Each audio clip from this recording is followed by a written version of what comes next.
Hello friends, welcome to Bionocular. आज अपन lab assistant biology series की 6th यूनिट देखेंगे जो कि है बायोटेक्नोलॉजी।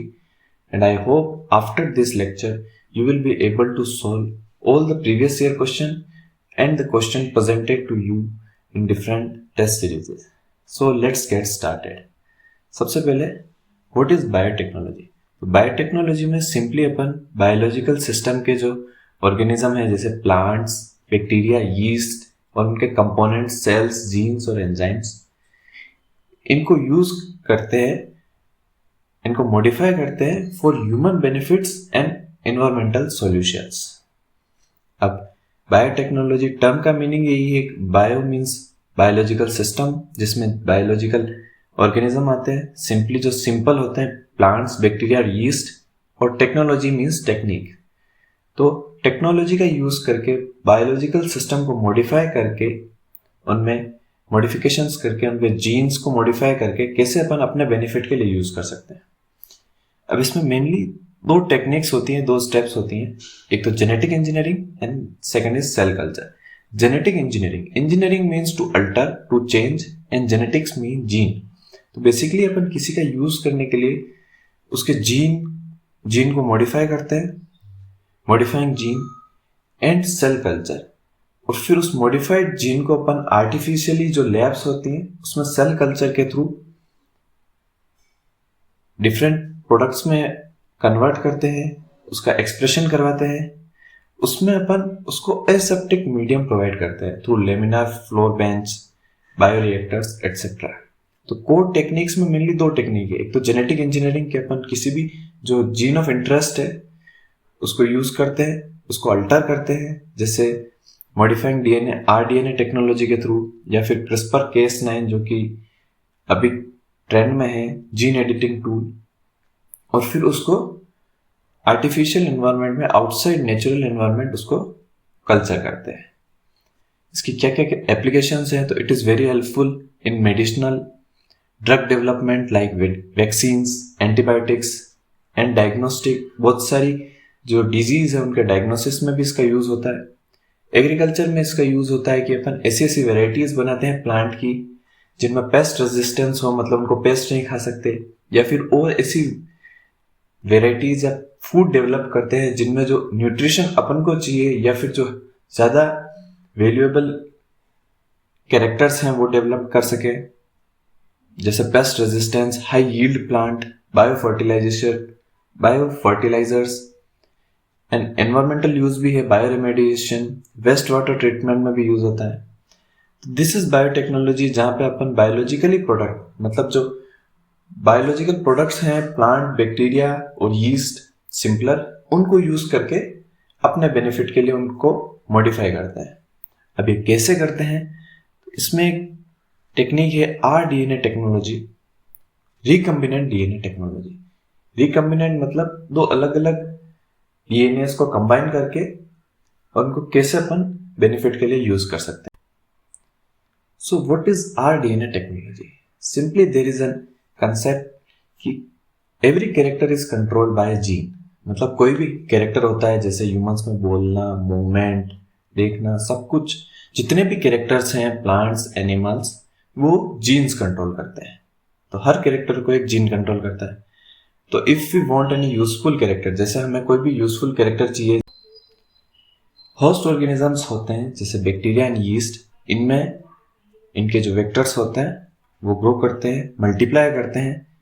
फिर अपन सिलेक्टेबल मार्कर्स यूज करके, या फिर एंटीबायोटिक रेजिस्टेंस जीन से, या तो उस जीन ऑफ इंटरेस्ट को आइसोलेट करके उसके प्रोडक्ट्स जो प्रोटीन वगैरह बने उनको यूज कर सकते हैं बायोरिएक्टर्स के थ्रू, या फिर अपन को उनको अंदर ही एक्सप्रेशन करवाना है तो उनको कंटिन्यू अपन ग्रो कर सकते हैं। जैसे produce recombinant protein, human insulin. जैसे ह्यूमन इंसुलिन एक प्रोटीन प्रोड्यूस किया था फर्स्टली, जो ड्रग थी, फर्स्ट ड्रग जो प्रोड्यूस की थी बायोटेक्नोलॉजी और आरडीएनए टेक्नोलॉजी से, वो थी ह्यूमन इंसुलिन। तो उस इंसुलिन को प्रोड्यूस करके बैक्टीरिया के अंदर आइसोलेट करके यूज किया था, या फिर mass production of DNA copies, DNA की बहुत सारी कॉपीज प्रोड्यूस करके उसी के अंदर एक्सप्रेस करवा के बेनिफिट्स ले रहा है। जैसे वी कैन इजीली सी कि सेम रेस्ट्रिक्शन एंजाइम से प्लाज्मिड रिंग प्लाज्मिड को और जीन ऑफ इंटरेस्ट को कट किया है, फिर डीएनए से लाइगेज करके बैक्टीरिया सेल में उसको ग्रोथ करवाया है। Now we will see what are the vectors और what are different type of vectors, उनके क्या क्या कैरेक्टरिस्टिक्स है, क्या क्या कैरिंग कैपेसिटीज है, किस किस काम में यूज आते हैं। तो जैसे अपन ने देखा कि जीन ऑफ इंटरेस्ट तो वो होता है जो कैरेक्टर अपन को चाहिए। Now what are vectors? Vectors are delivery molecule, DNA और RNA that carry a target gene into host cell. तो जो टारगेट जीन होता है, जीन ऑफ इंटरेस्ट होता है, उसको होस्ट में डिलीवरी करने का काम वेक्टर्स करते हैं। अब vectors, these are the vectors, type of vectors. Firstly है प्लाज्मिड। प्लाज्मिड बैक्टीरिया के अंदर एक क्रोमोसोम होता है जो सिंपली, उसके साथ जो एडिशनल एक्स्ट्रा क्रोमोसोमल मटेरियल है, जो एक्स्ट्रा क्रोमोसोमल डीएनए है, वो है प्लाज्मिड। स्मॉल होता है, सर्कुलर होता है, सेल्फ रेप्लिकेटिंग होता है, मतलब खुद का रेप्लिकेशन खुद ही करता है, एंड इजी टू मैनिपुलेट होता है। इस वजह से this is mostly use in biotech. इसकी कैरिंग कैपेसिटी, मतलब कितनी साइज तक का डीएनए ये होस्ट में ट्रांसफर कर सकता है, तो वो होती है 20 kb, 20 kilo base pair. Now these vector, जितनी उसकी ज्यादा कैरिंग कैपेसिटी होती है उतना वो बेनिफिशियल होता है। जैसे वेक्टर टाइप है, प्लाज्मिड है, बैक्टीरियोफेज है कि वायरस दैट इन्फेक्ट्स बैक्टीरिया, ये वायरस जो बैक्टीरिया को इन्फेक्ट करता है वो बैक्टीरियोफेज है। कोज्मिड है जो प्लाज्मिड और बैक्टीरियाफेज दोनों से मिलके बना है। प्लाज्मिड के the cos factor and bacteria का फेक वेक्टर। तो हाइब्रिड वेक्टर है कोस साइट ऑफ प्लाज्मिड, प्लाज्मिड की कोस साइट प्रेजेंट होती है। प्लाज्मिड और बैक्टीरियोफेज दोनों से मिलकर बना है। देन आर्टिफिशियल क्रोमोसोम्स भी हैं, जैसे BSc bacterial artificial chromosome, ISC yeast artificial chromosome.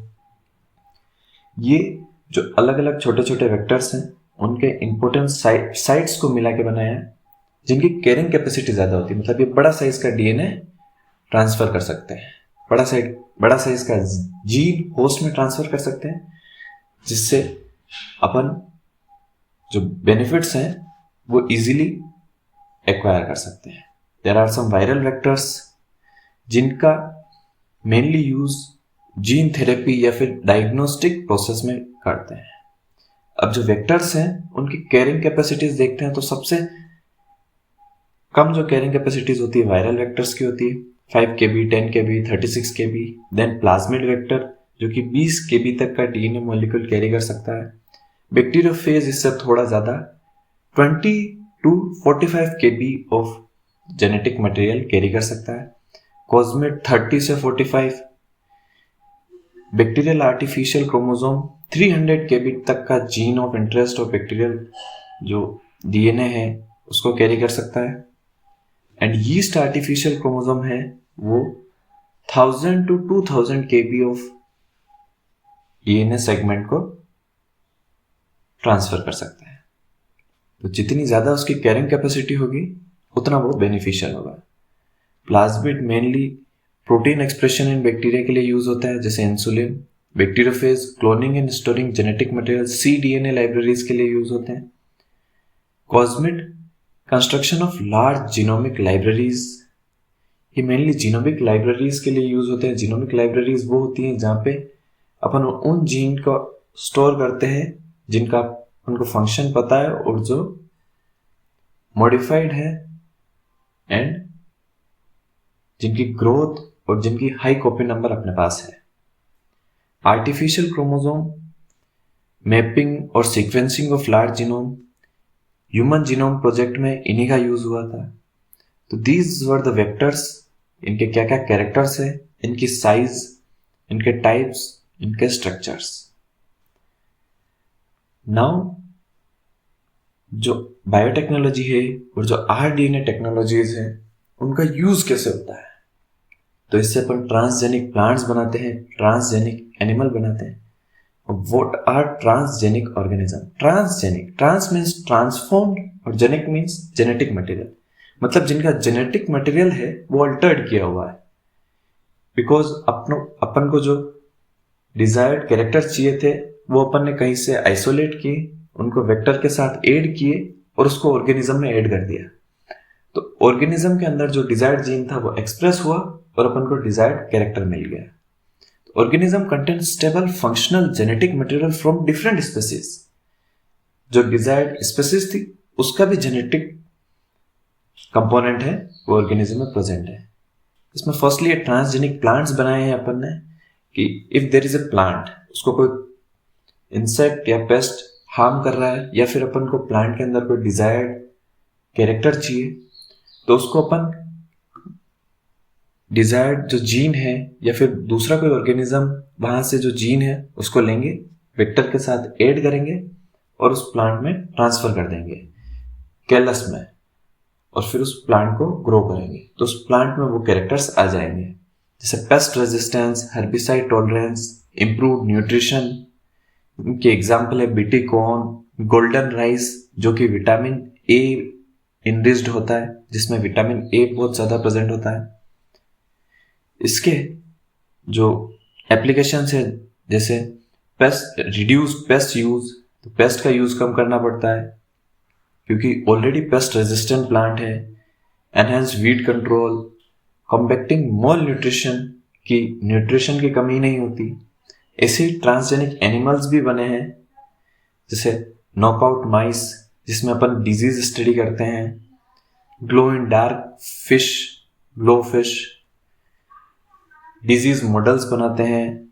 अलग अलग जो एनिमल्स हैं उनमें अपन को कोई स्पेसिफाइड कैरेक्टर्स चाहिए तो अपन बाहर से इंसर्ट कर सकते हैं, उनके अंदर कोई प्रोटीन वगैरह है वो अपन को ज़्यादा चाहिए। जैसे रोजी फर्स्ट ट्रांसजेनिक काउ जो आर्टिफिशियली प्रोड्यूस की थी, उसके अंदर जो मिल्क था उसमें अल्फा लेक्टोएल्बुमिन ज़्यादा प्रेजेंट था।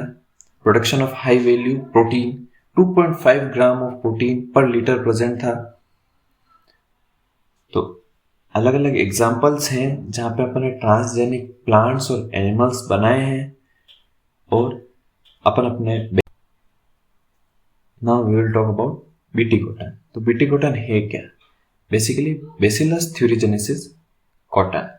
तो इसमें जो बेसिलस थ्यूरिजेनेसिस बैक्टीरिया था उससे डिजायर्ड जीन लिया, वेक्टर के अंदर ऐड किया और उसको प्लांट में इनकॉर्पोरेट कर दिया, जिससे जो प्लांट बना वो पेस्ट रेजिस्टेंस था। मतलब जब भी कोई उसको पेस्ट उसको खाता या फिर उस पर अटैक करता तो वो जो जीन उसके अंदर बैक्टीरिया के थे वो एक्टिव होकर उसकी जो मिडगट थे पेस्ट की उसको डिस्ट्रॉय कर देते हैं, पेस्ट को खत्म कर देते हैं, जिससे जो पेस्ट था वो सेफ रहता। अपन को बाहर से पेस्टिसाइड्स डालने की जरूरत नहीं पड़ती है and this is very environmental friendly also. Pest resistant BT cotton हमने बनाया बायोटेक्नोलॉजी से। या फिर अपन को कोई वेराइटी इंप्रूव करनी है, कोई स्पेसिफिक कैरेक्टर चाहिए, तो जो अर्लियर जो राइस थे उनमें विटामिन ए की कमी के कारण डिजीज हो रही थी, जैसे blindness and vitamin A deficiency disease symptoms. तो अपन ने गोल्डन राइस बनाया। गोल्डन राइस में अपन ने जीन्स इनकॉर्पोरेट किए, उन जीन्स की वजह से उसमें जो विटामिन ए का प्रीकर्सर था बायोकैरोटीन वो बनना चालू हो गया और विटामिन ए बनना चालू हो गया। तो vitamin A enriched golden rice अपन ने बायोटेक से बनाया, आरडीएनए टेक्नोलॉजी से। जेनेटिकली मॉडिफाइड क्रॉप्स बनाई using green fluorescent protein from jellyfish, जिससे अपन जीन एक्सप्रेशन है किसी ऑर्गेनिज्म के अंदर उसको आइडेंटिफाई कर सकते हैं, बिकॉज उस जीन के अंदर ग्रीन फ्लोरिसेंट प्रोटीन जनरेट होता है जो फ्लोरिसेंस लाइट एमिट करता है। We have made medicines like Humulin जो फर्स्ट जेनेटिकली इंजीनियर्ड ड्रग है, ह्यूमन इंसुलिन है। This ensure a consistent high purity supplied for diabetic patient. Gene therapy है, gene therapy से अपन अलग अलग जो डिजीज हैं उनको डायग्नोस कर सकते हैं, अर्ली डायग्नोसिस। पीसीआर में जो डिजायर्ड जीन को अपन ने किसी ऑर्गेनिज्म में ट्रांसफर किया है उसको आइसोलेट करके उसकी बहुत सारी कॉपीज बना सकते हैं। So these are various applications of biotech जो कंप्लीट हो चुकी हैं। Now ethical issues in biotechnology, कि बायोटेक्नोलॉजी का एथिकल यूज होना चाहिए, इसके गलत यूज भी हो सकते हैं। जैसे जो ह्यूमन जीनोम है, ह्यूमन जीन है, उसकी एडिटिंग के लिए यूज नहीं कर सकते हैं। बायोडाइवर्सिटी के लिए भी रिस्की है। Potential impact on ecosystem, data privacy, कि जो एक कंट्री या फिर ऑर्गेनाइजेशन का डाटा है वो दूसरे ऑर्गेनाइजेशंस यूज नहीं कर सकते। पोटेंशियल फॉर जेनेटिक डिस्क्रिमिनेशन भी हो सकता है। प्लांट्स और एनिमल्स का डिजीज के आइडेंटिफिकेशन के लिए एज ए मॉडल यूज होता है, जो कि also under crime.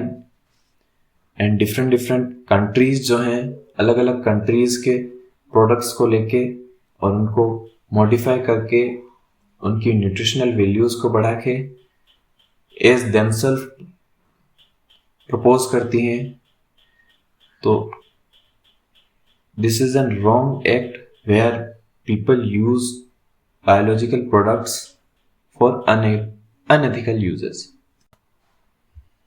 So this was all about biotechnology, general account, recombinant RNA technologies, फिर इनका यूज करके ट्रांसजेनिक प्लांट्स एंड एनिमल्स बनाए हैं वो। What are the applications of biotechnology in agriculture and medical field, and how we use this technique and this branch of science for our use and its ethical issues. Thank you for watching. Please like, share and subscribe.